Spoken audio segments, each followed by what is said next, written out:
Dia Islam, semayang tak tinggal, cumanya semayang Zuhur, pukul 4 lewat.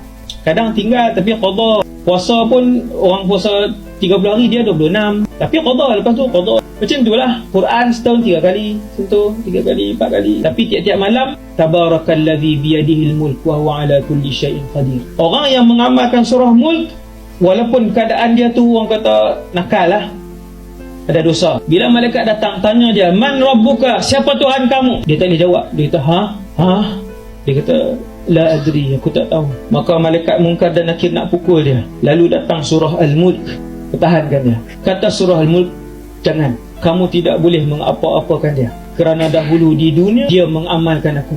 Bila malaikat nak pukul dia daripada arah kepala, surah Mulk datang daripada arah kepala, tahan. Kemudian malaikat Munkar dan Nakir pergi ke arah kaki, surah Al-Mulk datang ke arah kaki, pertahankan dia. Sanad hadisnya hasan.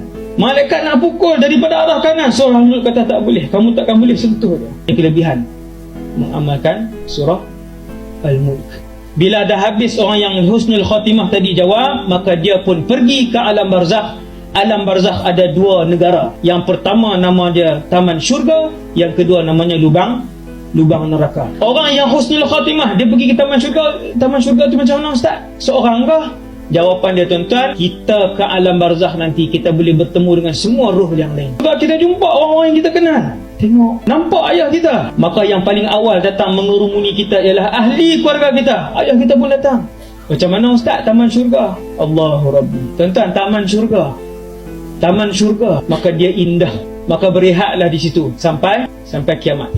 Ustaz, roh yang berada di alam barzakh, bolehkah berjumpa dengan roh kita yang hidup? Jawapannya boleh, tapi bukan waktu sekarang, dalam mimpi. Allahu yatawaffal anfusa hina mautiha wallati lam tamut fi manamiha fayumsiku allati qada 'alayha al-maut wa yursilu al-ukhra ila ajalin musamma. Itu dalil dia. Ketika roh yang berada di barzakh berjumpa dengan roh yang dilepaskan oleh Allah daripada bumi ini, tuan-tuan, apabila roh itu pergi ke satu tempat mengalami sesuatu perkara, maka dia pergi betul ke tempat itu dan mengalami betul perkara itu.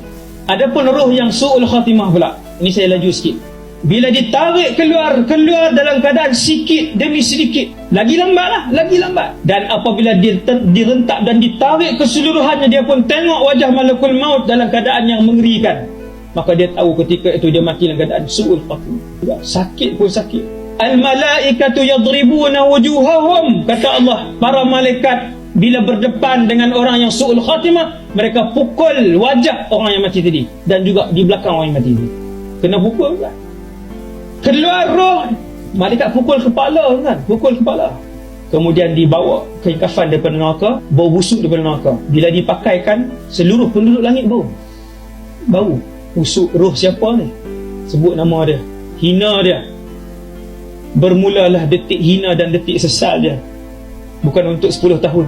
Dibawa sampai ke langit, malaikat minta izin buka pintu langit, kami nak bawa roh fulan bin fulan. Siapa? Fulan bin fulan. Tengok nama? Tak ada nama. La tufattahu lahum abwabus sama. Nabi baca ayat ni. Ketika itu pintu langit tidak dibuka kepada mereka. Lalu Allah SWT mengarahkan supaya buku amalannya diletakkan di tempat yang bernama Sijjin. Habis dah, lemparkan roh dia turun ke bawah, lalu dihumban roh dia dengan laju. Dia akan merasakan seperti mana satu, kemudian disambar oleh burung, seolah-olah macam tu, dan jatuh di satu tempat menuju ke alam barzakh. Datang dua malaikat Munkar dan Nakir. Man rabbuka, dengan suara yang ganas, siapa Tuhan kamu? Dia kata tak tahu. Yang duduk di sebelah dia siapa? Amal buruk dia, dosa dan maksiat dia. Lalu dipukul orang itu. Tuan-tuan, kalau gunung jadi debu berkecai badan manusia, dipukul dia, soalan yang kedua tak tahu dia, soalan ketiga tidak ada jawapan, soalan keempat tak tahu dia jawab. Lalu dipukul. Habis dipukul oleh Munkar dan Nakir, tak selesai lagi. Lalu dibawa dia. Nabi sebut 4 jenis. Dia akan diheret dan dibawa ke sebuah alam namanya lubang neraka. Belum neraka betul, baru muqaddimah neraka. Maksudnya pintu depan neraka punya siksa. Baru pintu depan, tak masuk neraka yang betul lagi. Nabi kata, aku pernah melihat kawasan itu. Yang pertama aku lihat, kata Rasulullah, suasana di lubang neraka, ada orang berniarap macam ni. Berniarap ke macam tu? Muka tengok ke atas. Oh, melentang. Sorry. Ada orang berdiri memegang batu besar, lalu dihempapkan ke muka, berkecai batu. Ketika orang yang berdiri mengutip batu itu, maka muka yang berkecai tadi berhimpun semula. Sakit. Kata Rasulullah, aku dibawa ke tempat yang kedua. Waktu tu malaikat 2 orang bawa, Jibril dan Mikail yang bawa Nabi, tapi dengan rupa paras manusia. Nabi tanya, dosa apa ni? Malaikat kata, nanti kita tengok yang lain dulu. Pergi ke tempat yang kedua, kawasan tu semua pegang pisau yang macam tu. Tanya apa? Sabit ke? Sabit tajam. Dia letakkan di mulut kanan, lalu ditoreh sampai ke belakang, hatta tablugha qafah.